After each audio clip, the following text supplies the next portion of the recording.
Vagina. Hello, Audioholics. This is Logan, and Tyler is unfortunately dead, so we will be ignoring him. Oh no! Ah! He's killed him, and now he's gonna kill me! Oh my god!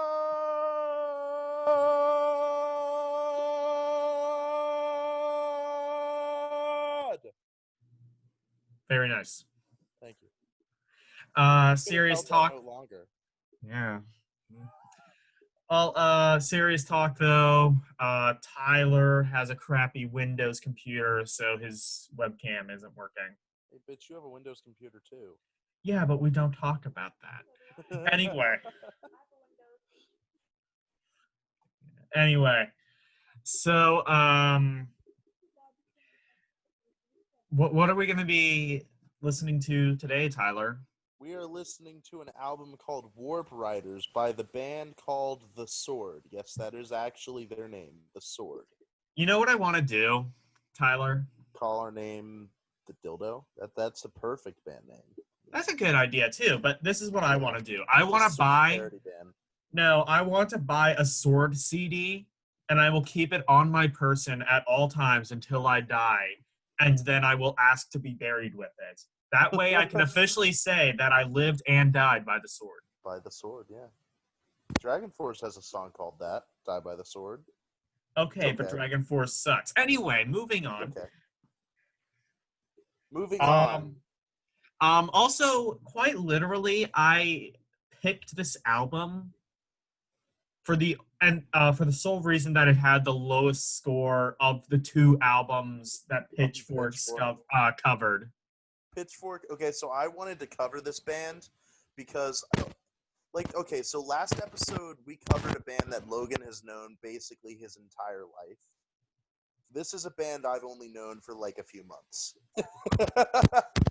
And as a result, we kind of just looked at what Pitchfork reviewed, and we were like, oh, let's just choose the lowest rated one to say fuck you to Pitchfork. And that's how that happened. Basically, they released, 5 albums, something like that, and Pitchfork reviewed 2 of them. Yeah, you got Apocryphon, Age of Winter, Warp Riders, High Country, Used Future. I think that's all of them. So, I'm not too familiar with this band, and I listened to an album apparently a while ago. Gods of the Earth. So 6, What was it? Gods of the Earth was the one you listened to. Gods of the Earth, 6 right. Albums. 6 albums. I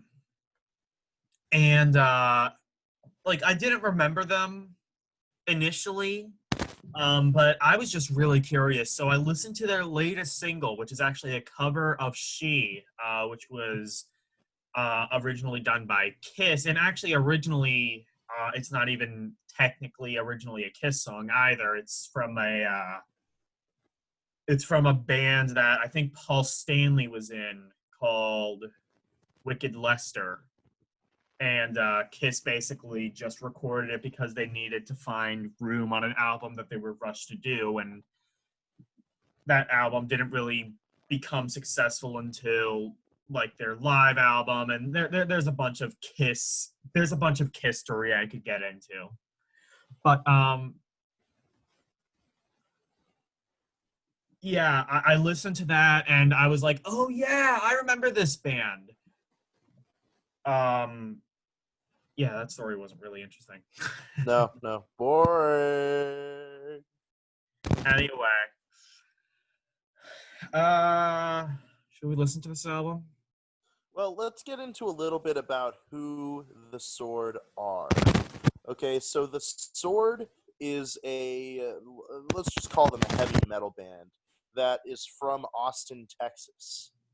Austin. Original founding member is J.D. Cronies or something like that. And the band was formed in 2003. So they're actually pretty new. Like, they've only been around for 17 years, which, I mean, is a long time, but, as far as compared to bands like the Beatles. Yeah. or Metallica or whatever, who've been around since the 80s. You know, this is a very young band, but they're already considered in high regard. The first Yeah. album didn't chart, but like every album following that has done really well. Not just in the metal community, but like again, actually charted. Really? Yeah, which is weird because this is not a pop rock band at all. Yeah.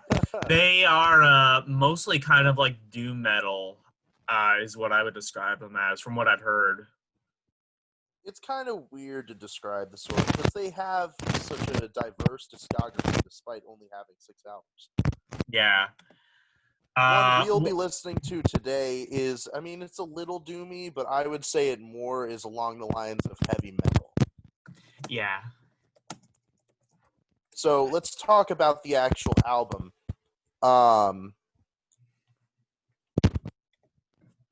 So this album is called Warp Riders. It was released in 2010, and it is actually a concept album. It's centered around an original, like, science fiction narrative written by J.D. Cronice or whatever his name is. And honestly, it's not important, but I feel like I should mention it anyways because people are gonna ask what the songs are about, and that's what they're about. It's a story, but it's not one you can follow. Like if you were to read the lyrics, you'd be like, "What the fuck is going on? What? Something about 3 witches? Okay, about an orb." Difficult to follow the narrative on this album, so I wouldn't put too much stock into it. But if you, It's really probably. I mean, like I've listened to. I've listened from what I've listened to from the Sword. Their guitar work is really good, to where it can just kind of stand on its own. Yeah, the guitar work is really good. The drumming is really good. The bass work's really good. The vocals, I think, are actually standout. I really love the vocal style of J.D. Cronice or whatever. I think he's the lead singer. Yeah, he's the lead singer, J.D. All right. This is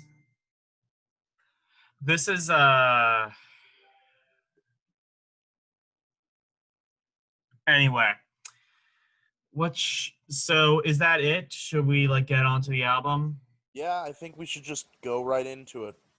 I will warn you, Logan, ahead of time that the first track is an instrumental because you very famously hate instrumentals. I don't hate instrumentals, Tyler. I hate instrumentals that go nowhere and don't really have any place and don't really like further the album in any way. Like, huh? I said, which is like 99% of instrumentals to you. Yeah, exactly. So, let's get on with the album. The album, I will have a link to the album on YouTube. Please turn off, I would recommend anyway, that you turn off any ad blocking software just so you can have as coherent an experience as we are having and you can follow along to the best of your abilities. Anyway, let's move on to Warp Riders. 5, 4, 3, 2, and go. And we are on the first track, which is Archeron/Unearthing the Orb. Wow, that's just a whole bunch of nerd porn, isn't it? Yeah. Good instrumental so far. Yeah, there's actually some really interesting ambient stuff on this album.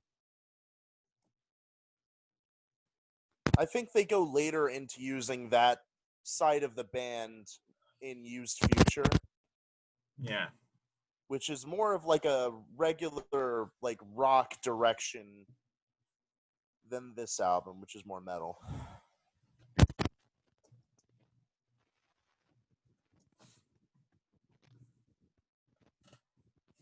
Immediately you can hear what I meant when I said it's more heavy metal than doom metal, right?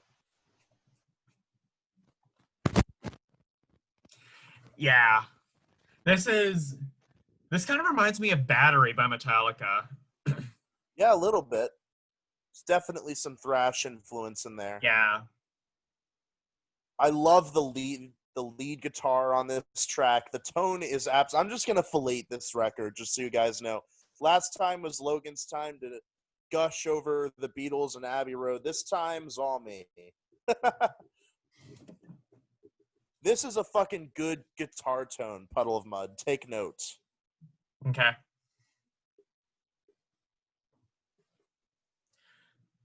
This is really well mixed. The drumming, I like that. I like it when the drumming is like really prominent in the mix. Like Me I too. I think a love that lot shit. of I think a lot of bands nowadays kind of like to bury the drums, but there are some that don't, and you can really hear like the talented percussion at work. Yeah, the drummer in this band is absolutely phenomenal. You know, what's interesting is I thought he was kind of bad on Gods of the Earth, I think is the album was called. Okay, maybe not bad, but just okay, right? Not amazing. But this album, he really stands out, in my opinion. Yeah, I agree. Hold on, let me check. Did Gods of the Earth come before? Yeah, it came before Before, this album in yeah. 2008. The, so I'm going to talk a little bit about like how this band has progressed over the years. So the first album, Age of Winters, is just straight up Black Sabbath fan fiction. Like they're not even trying; they're just ripping off Black Sabbath. Okay. Worse than like Candlemass or Saint Vitus or Pentagram. Like it's really bad. Is it worse than Witchfinder General? I'd say about par. Oh wow, that Like is the some music deep level is really plagiarism right good, there. but it is just yeah. Gods of the Earth is when they start to kind of come into their own as far as doom metal's concerned. And then this album they go more towards a heavy metal direction, and they keep going that track for the next album, Apocryphon, and then starting in High Country, they just completely switch gears and start going towards like a hard rock, blues rock direction, which is a really interesting twist, but not one that comes out of left field. I mean, even just on this instrumental, you can hear the blues influence. And speaking of this instrumental, we are now leaving it and going into the second track, The Bridges. Oh wait, no, The bridges. no, the Brujes. What the hell? Aren't you studying Spanish? Yeah, I know. Yeah, well, if it's Spanish, then the J would sound like an H, so it's Brujes. It basically just means three old women. Okay. Oh, Mike. Wait, hold on. No, I Like was gonna three say maybe witches. I was going to say that maybe it's Brujeres, but no. I thought it was pronounced Bruja.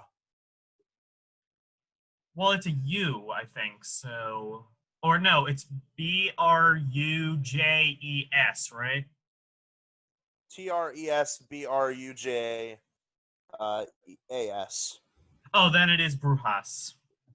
So we are listening to the Brujas now on. Tres Brujas.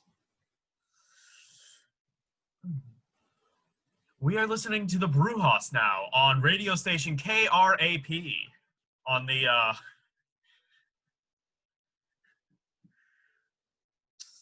I'm kidding. We're on the East Coast. It's W. That's something I didn't know until recently.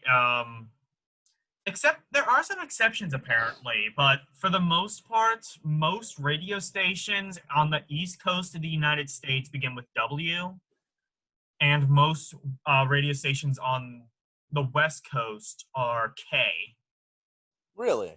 That's an interesting I don't really know why that is, though. I think I fact. looked it up and I I don't couldn't know. really find an interesting answer. And there's nothing really mandating it because I think there's a radio station in Pittsburgh that begins with a K. So, and then there's like a radio station, I think, in like Western Texas that begins with W. So I don't really know. So just because this track is probably one of the most blatant as far as the narrative storytelling aspect of the album's concerned, um, like this is about our hero, which is, from my understanding, called the Archer. He meets three witches who all lead him in different directions, and that's basically all I can gather from this track. Like I said, a lot of these songs, the narrative is just so vague, and I think it's like that on purpose, so that we can kind of make our own story in our Yeah. heads, piece things together ourselves. But Okay, so here's a bit of an off topic. Um, I don't want to go too off topic though, because I'm just so invested in like I'm hyped about this band. It's a band that I'm not into, but I need to get into. So like we were talking about, we've had this argument before, Tyler and I. What are your thoughts? And you can let me know in the comments down below. What are your thoughts on writers, authors, screenwriters, whatever, leaving things up for interpretation? Do you think that's lazy writing, or do you think that is, or do you think that's kind of ingenious because like it can kind of, it allows something to mean different things for different people, and as a result it kind of puts the art in its own unique thing? yeah, I think my opinion has always been it can be lazy writing. That not that it always is, or even most of the time is, just that it can be. Yeah. I mean, I guess you're right. Never mind. I guess we didn't have much of an argument. Yeah. All No, I right, we mean, are like a great on example. Sorry, go. Arrows in the Dark now. Oh, I like that song. So one example I can think of off the top of my head is the ending to the original Friday the 13th, which I consider one of the laziest endings to any horror movie ever, except maybe the ending to the original Nightmare on Elm Street, which is pretty much the same ending now that I'm thinking about it.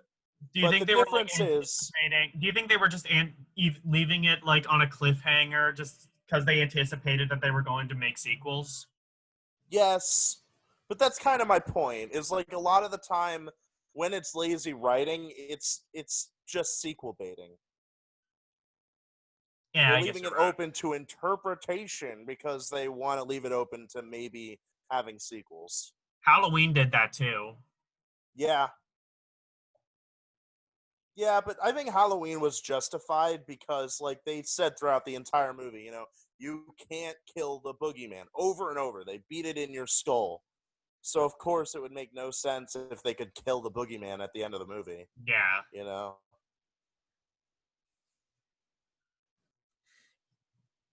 Just listen to Interesting that thing crunchy to, ass guitar. yeah, and the vocals kind of remind me of Ozzy a bit, or Yeah, a little even bit. more so like Saint Vitus or Helmet especially, I would say. I never This realized is this until I heard the cover of "She" by Kiss, but there's actually probably a lot of Kiss influence in this band too, from the vocal perspective. I could see that, like especially like Gene Simmons, Mm-hmm.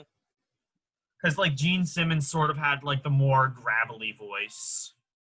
I mean, he was, he he was the god of thunder. It makes sense that he sounds like a god of thunder.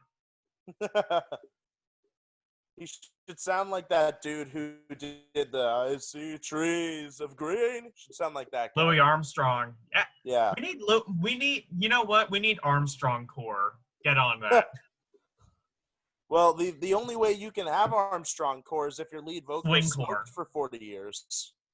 Yeah, so like Tom Waits could probably pull it off.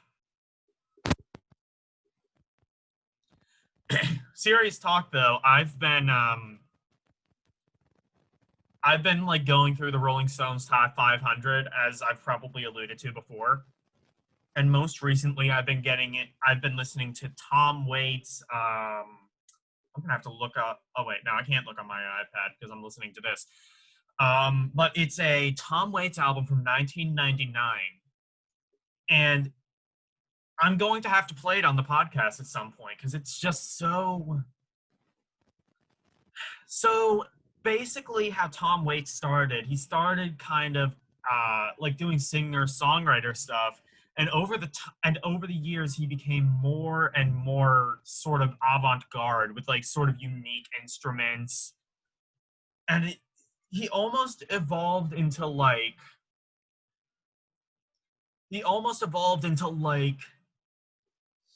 how the hell do I put this? If James Taylor did a Rob Zombie album, That's insane. or I don't know. It's like it has like this sort of like eeriness to it. Like I don't think he ever swears or anything. Like he says like hell or damn or something like that. So it's not like on the same level as like Rob Zombie, Marilyn Manson. It's not like really in the same category, but it kind of reminded me of Rob Zombie in certain places. It's really interesting, and I will definitely have to play it on the podcast at some future point. All right, we are on. What in the hell is this? The Chronomancer 1, Hubris. Okay. You're probably going to have to read all this because it's all in, like, foreignese or Latin or whatever. It's all like made up sci-fi terminology. Oh, okay. So even they don't know how to pronounce it then. Probably. Yeah, like again, this is all part of like this vague sci-fi narrative that's being told on this album. And You know what I bet the major influence for this album was? Dio. what's that? Probably. I Dio's mean, got to look, be a what, huge influence on these what was the guys. most recent song? What was the previous song? Arrows in the Dark? Come on. Yeah. Like an arrow in the dark. No, but this is really good. Just wait until we get to Lawless Lands. That song is fucking Like I'm talking just to fill dead air, but honestly, I just want to sit down and listen to this album. Yeah, I mean, it's just so good. I mean, you look at the riffs, you look at the guitar riffs. I mean, are they technical? I don't know, maybe, but they are fucking amazing. They have great Really groove to catchy them. as hell. They're catchy. There's a great guitar tone in there. The bass riffs perfectly complement the guitar. The drumming is a standout. The vocals are amazing. What's not to love? The mix is great.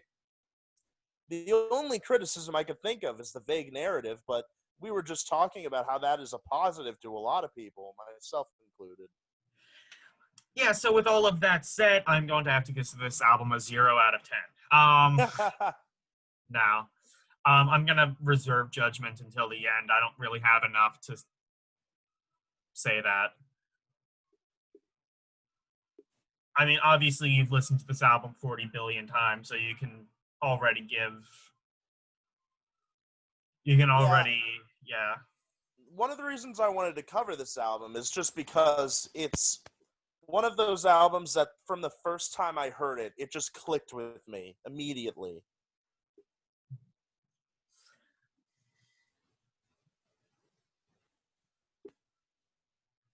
I guess if I had to say anything,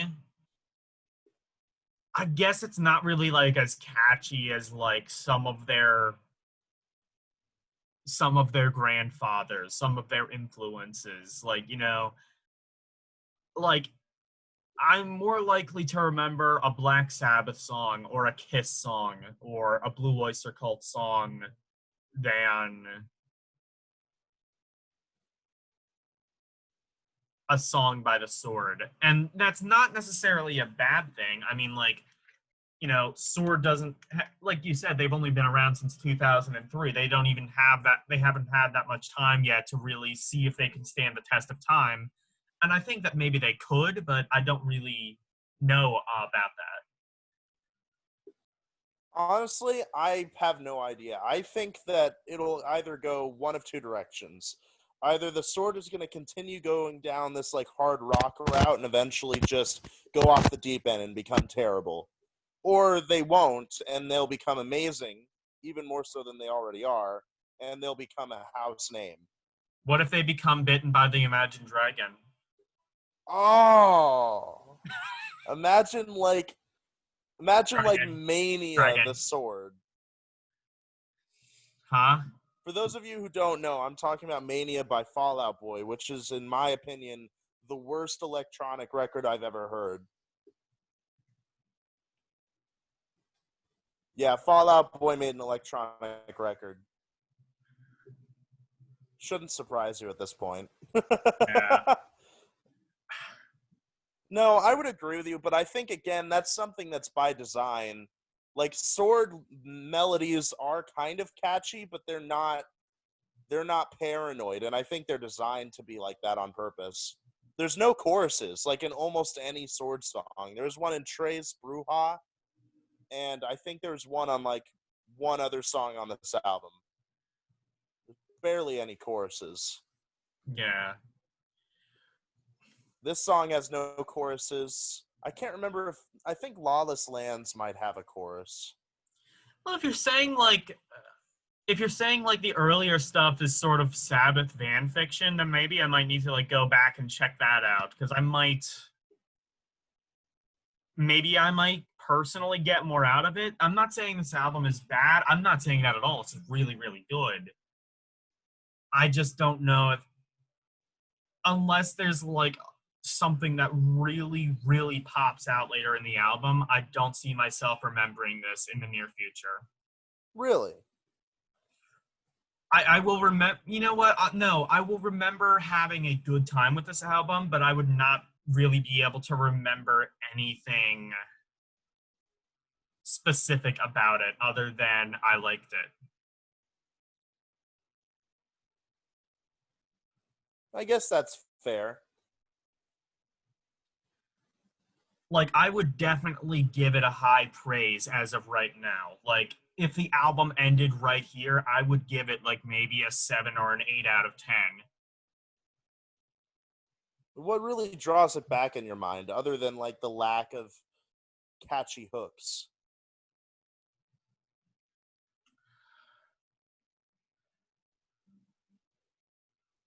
I'm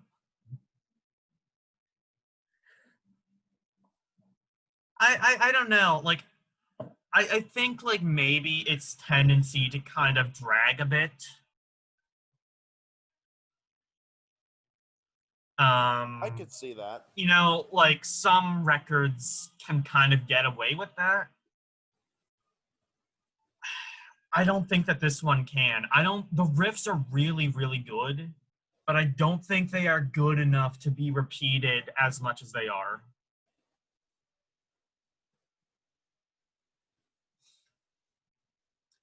I mean, that's just my personal opinion though, and like I'm looking at the album objectively, but honestly, personally, I would probably give it about the same score, about an 8 out of 10 or 7 out of 10, but objectively maybe an 8 or an 8.5. Because, like, this is objectively a solid album and objectively a solid band, and a lot more people, they should become a household name. Yeah, I would agree with that. I disagree that the riffs aren't good enough to carry the songs, but even if that were We are true, on we are on Lawless Lands now. I This think is there's straight actually up enough Sabbath right here. riff variety in the songs to avoid that problem, in my view. There's actually a lot of like changes to the riffs that they do throughout the songs, which is honestly Whoa! something I aspire to do. Oh my god. Okay. For those who don't know, I am I love I love it when they use I love it when they use wah pedals. One of my favorite songs of all time is No Quarter by Led Zeppelin It's a great because song. and this kind of has a similar song to it with like the wah pedal and like kind of I don't even know all the techniques beyond it. I think it's just a wah pedal and like sort of just kind of clean with a wah pedal. Yeah, so take a second to listen to this groove. Fuck yes. I just love that blues groove that they go into here with this So you know song. how I was saying I was holding out for a standout? Yeah? There you are. I would say my favorite song on the album comes a little later. It's called Chronomancer 2 Nemesis. Yeah, that comes a little bit later. And we were talking about catchy hooks. Most of the songs with choruses are later on, specifically Warp Riders and Night City. Okay. Anyway, Chronomancer has like 2 verses in the whole song. It's mostly instrumental. But for some reason, I just love the riffs in that song. I love them. From the second I heard them, I was like, holy shit, that is amazing. I see what you mean by them going just all out blues. Yeah, I mean, listen to this song. You can see them This heading in is that direction this already. is this is like Jack White level blues.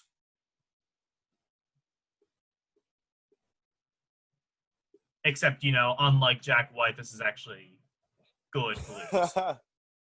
I love the White Stripes. I don't really care for Jack White's solo career, even though I do have Lazaretto on vinyl for a multitude of reasons, but mostly it's pretty much the coolest ever vinyl you could ever pick up.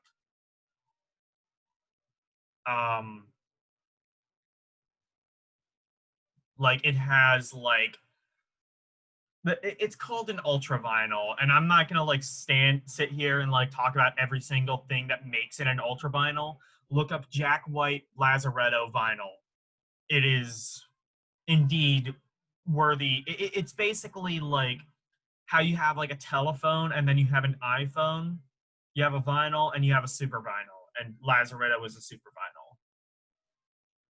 It's like a vinyl with a bunch of bells and whistles that make it really cool, including one of the sides that you have to play backwards.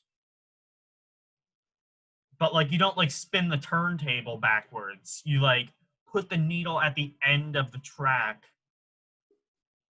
or you put the needle at the end of the record and it plays backwards.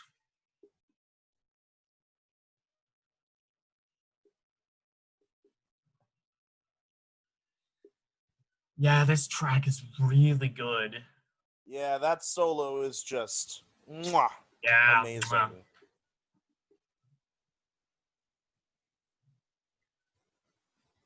I really love. Would this be considered a chorus? I was thinking about that when I was talking to it earlier, or talking about it earlier. I don't know.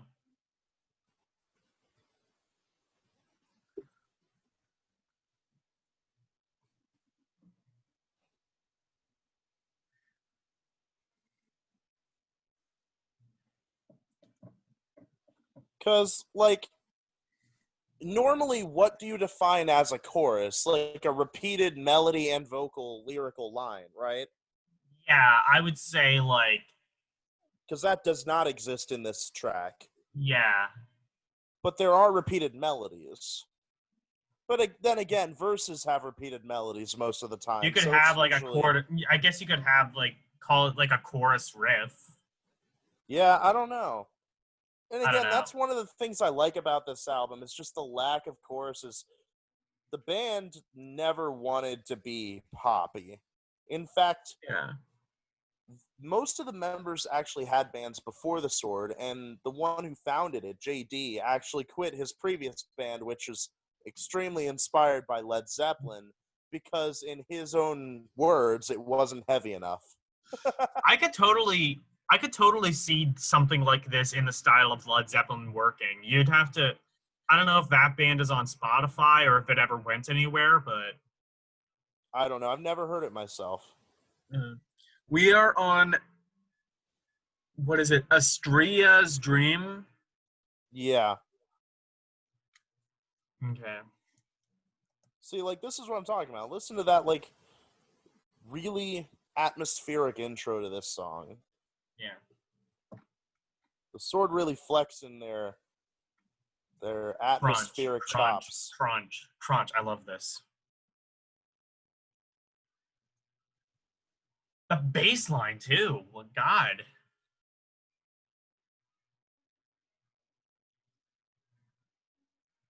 Yeah, that's what I thought. This is an instrumental.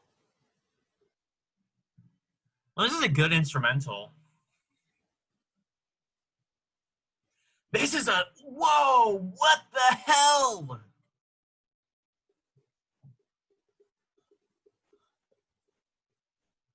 It gets really thrashy. Yeah. This album is just a mixed bag of schizophrenia. I love it. Yeah, like I said, there's a lot of versatility in there you wouldn't really expect.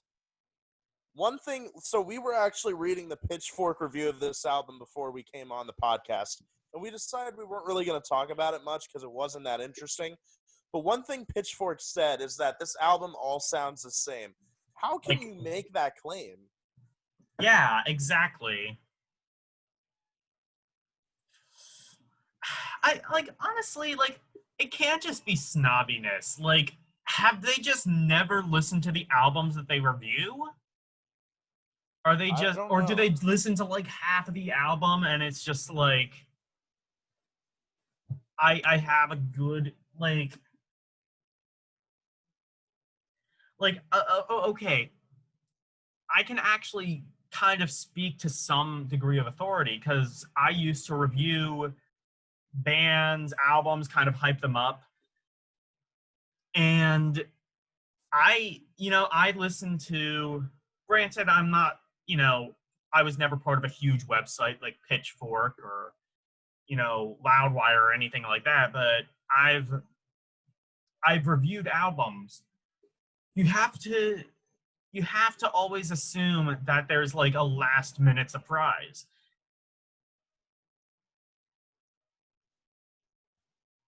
Yeah, I mean, I could see someone listening to the first 3 tracks on this album and just writing it off as like Like the that same thing that over and over again. I have to think that that's what the writer did.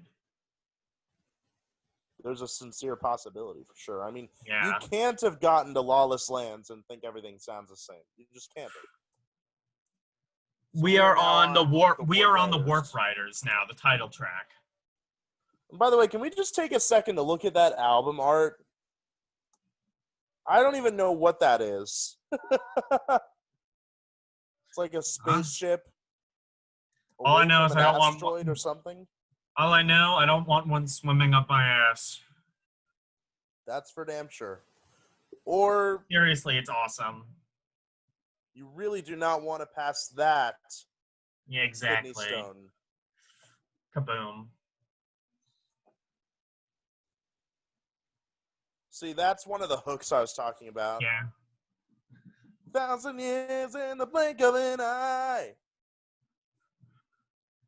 This song, or maybe Lawless Lands or Warp Riders might be one of my favorite songs. Might be tied for my favorite song, but I think Warp Riders slowly edges it out.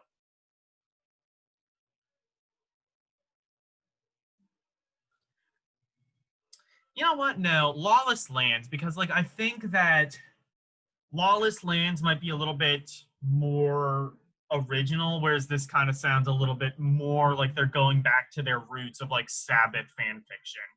Which there's nothing wrong with that, but if you have the choice between original and something that's been done before, pick the original one. Yeah, I guess.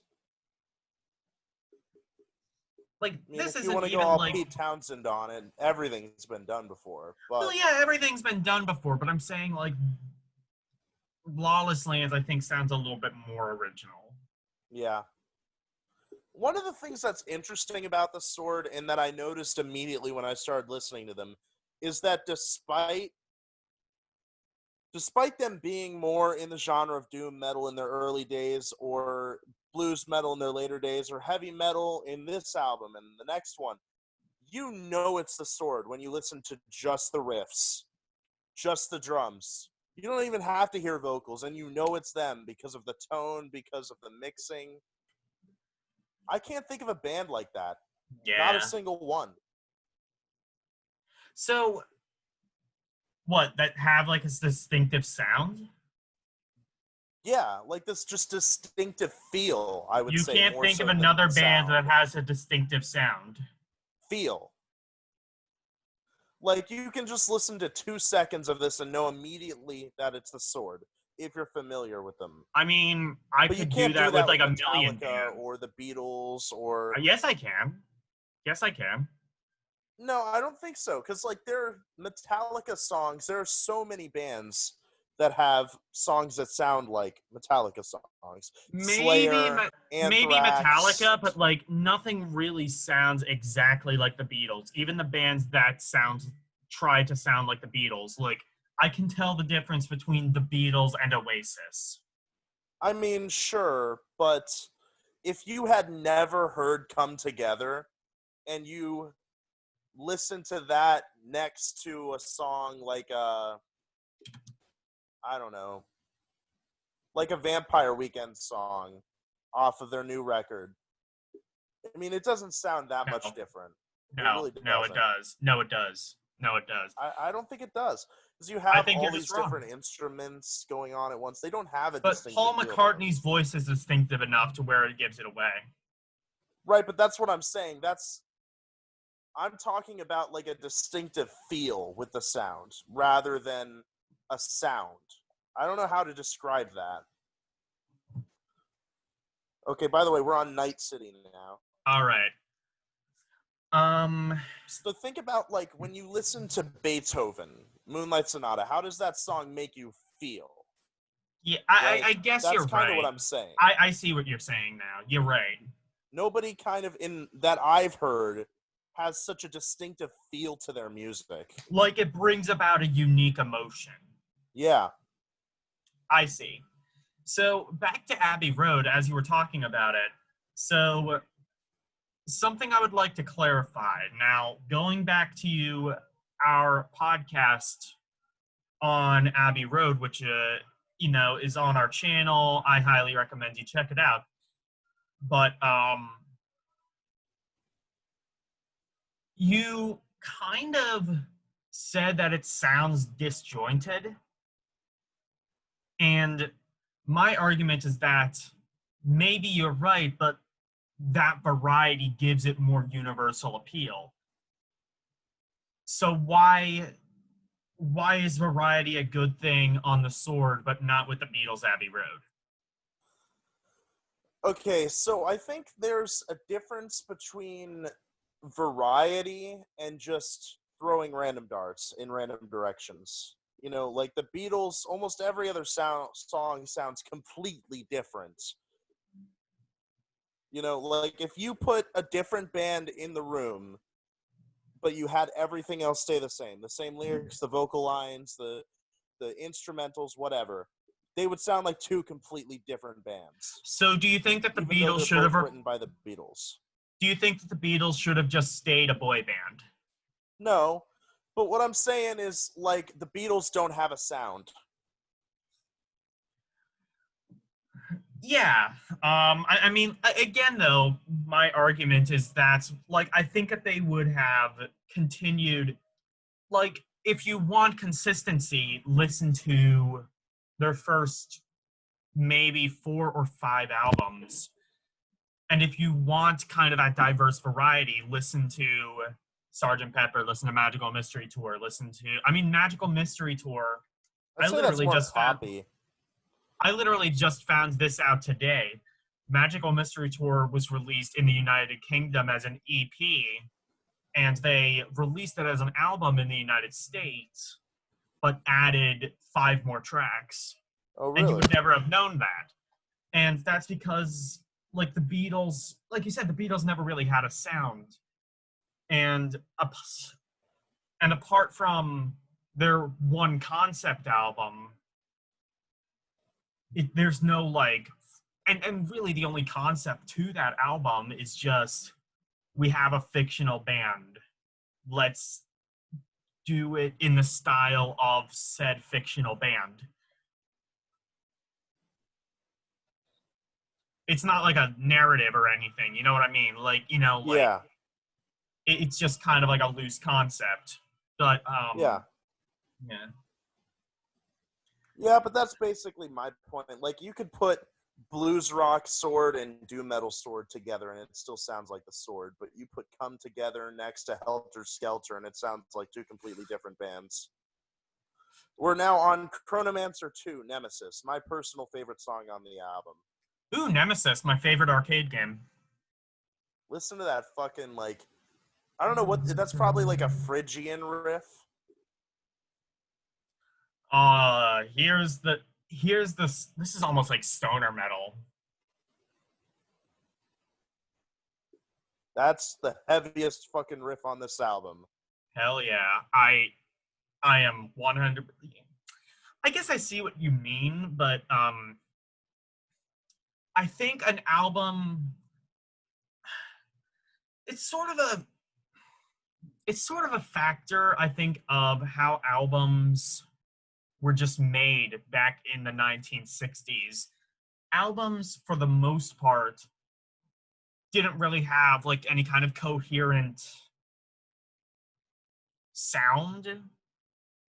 They just sort of had like it was quite literally just a bunch of singles, deep cuts, all thrown together on an album.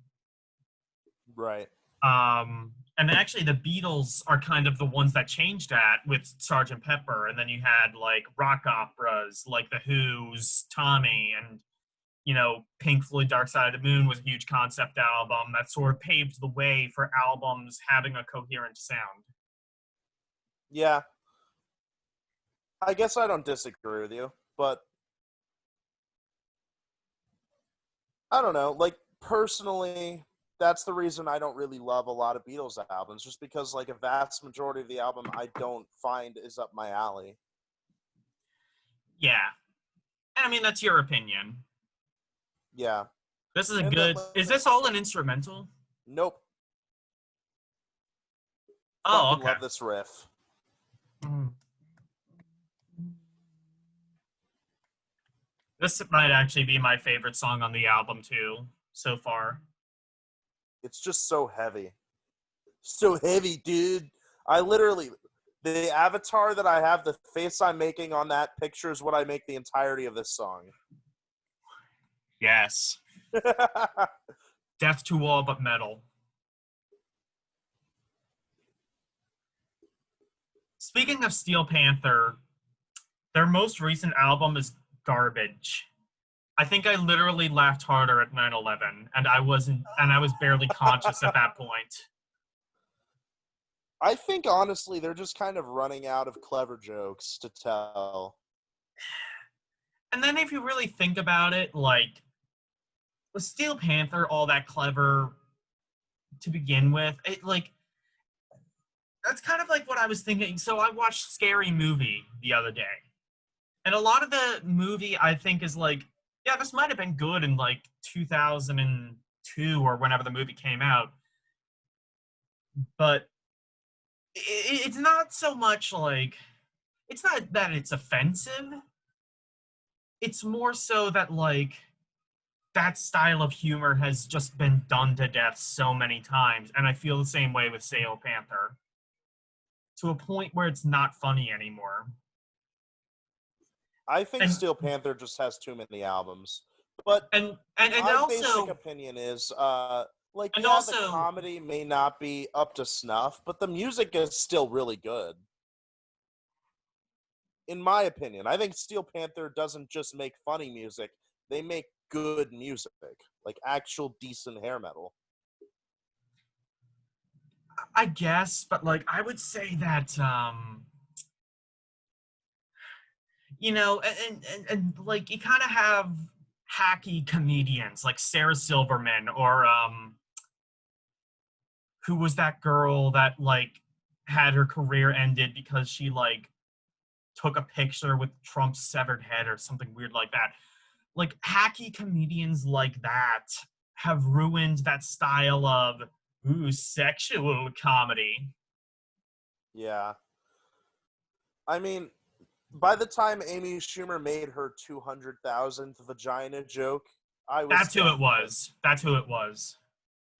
I don't think it was Amy Schumer who posed with the severed head of Donald Trump. It was someone Oh, else. no, that was Kathy Griffith. Yeah, that's who it Yeah. was. Yeah. Well, Amy Schumer. Actually, I can't really speak for Kathy Griffith because I don't really know too much about her humor. But Sarah Silverman and Amy Schumer, even some of the good comedians like Louis C.K., kind of like, if all of that controversy didn't happen with like the, not rape allegations, but like sexual assault allegations, I think his career would have been on a downturn anyway because we're just tired. We need a new brand of comedy. George Carlin did it, Richard Pryor, Eddie Murphy, um, Bill Hicks, all of these comedians did things like this. And now it's been it's been the ground bearer for comedy.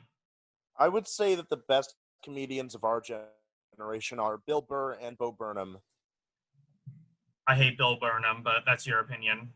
Bo Burnham. Bo Burnham, I mean, yeah. I mean, We are I don't on. understand how you can hate Bo Burnham. His comedy is just so transcendent. Holy shit, this last song is called The Night the Sky Cried Tears of Fire. That is the greatest song. That is the greatest title for any song ever. Raining Blood isn't? I guess just raining cool things. Yeah. Raining Cats and Dogs.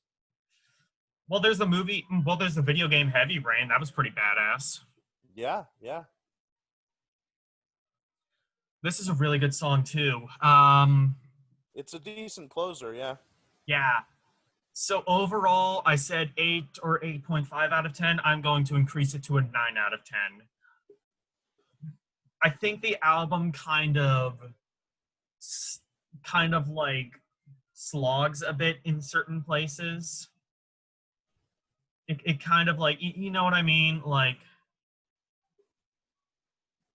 I think it gets a little bit, been there, done that in certain places. But otherwise, this is objectively a fantastic album. And I can't wait to see what this band does next. I will definitely go back and listen to their discography before and after this.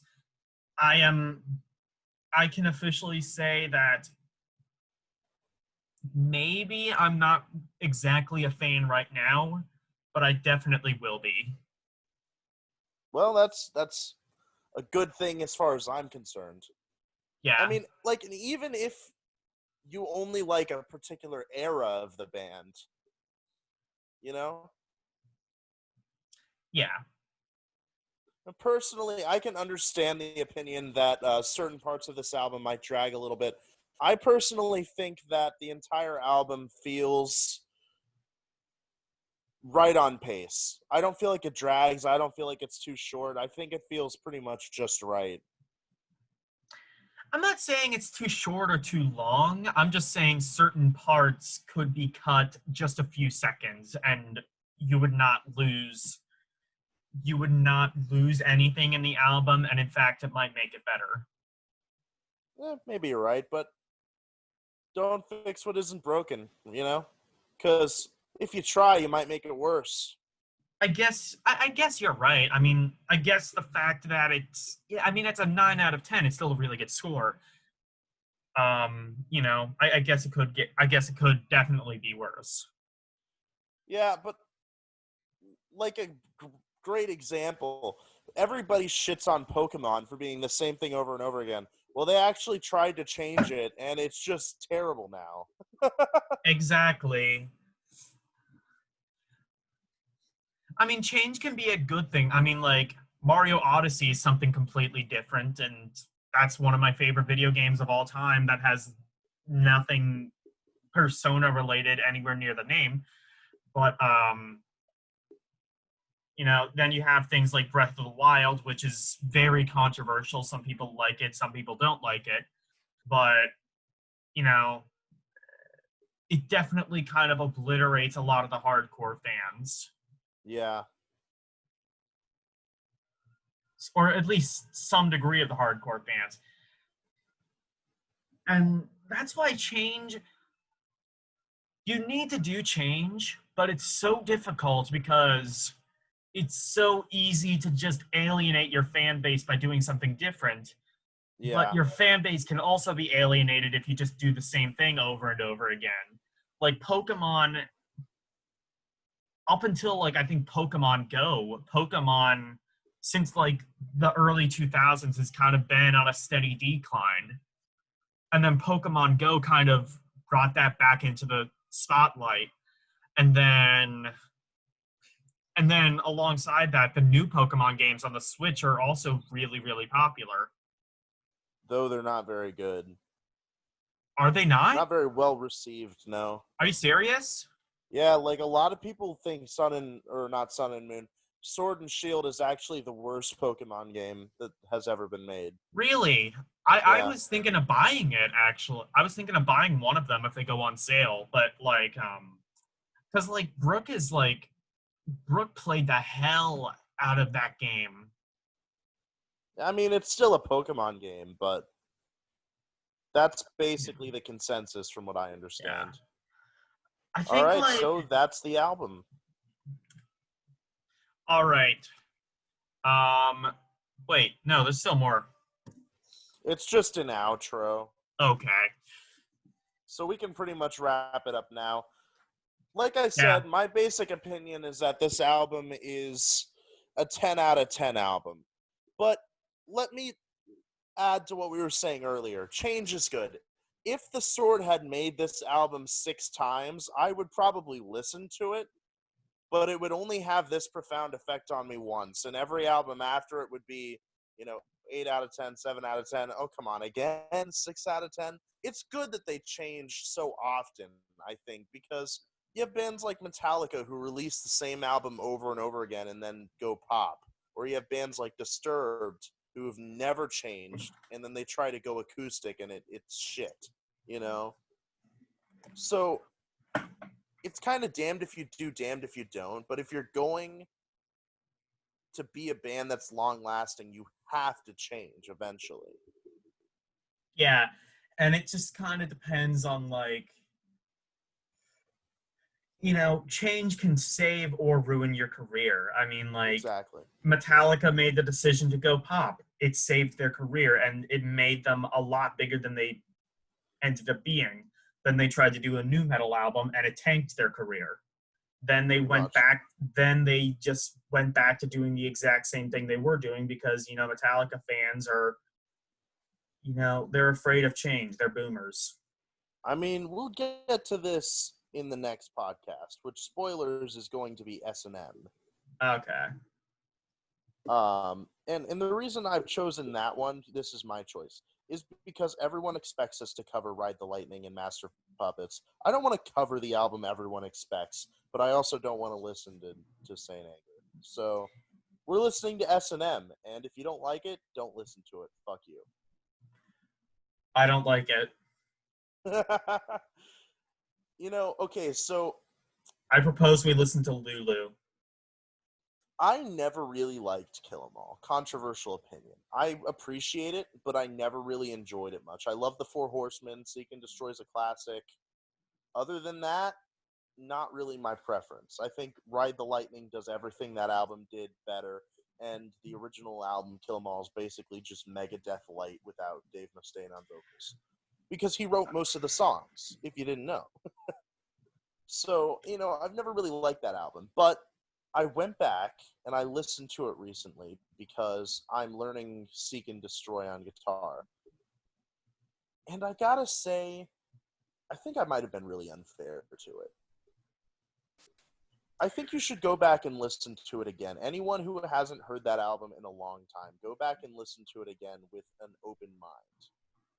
because there's some stuff on there that I completely forgot about. Did you remember Anastasia Pulling Teeth is like an instrumental and a really No. impressive one at that? I didn't even remember that song fucking existed.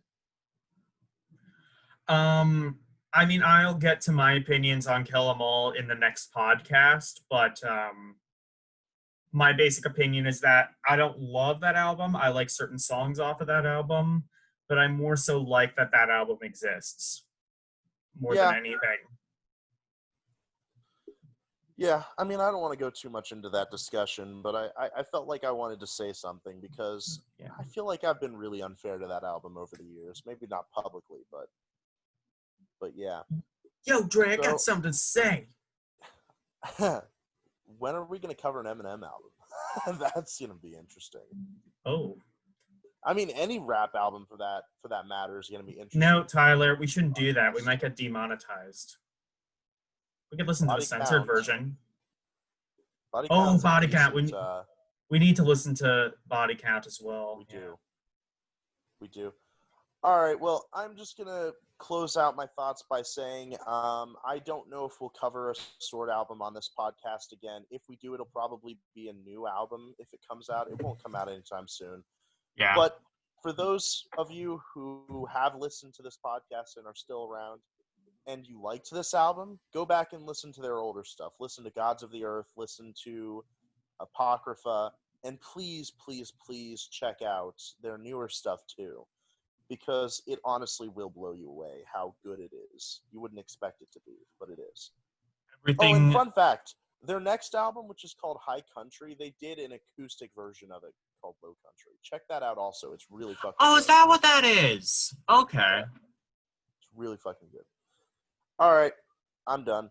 You got anything to say? We apologize to anybody who had to sit through this. Sorry. We'll send reparations. Okay, we'll send $1,200 a month. That's Trump's job. No, that was Yang. I mean, like, he got the Yang bucks. The Yang swag. The Yang swag. All right. Bye. Well, it's been fun. Peace. No, it hasn't.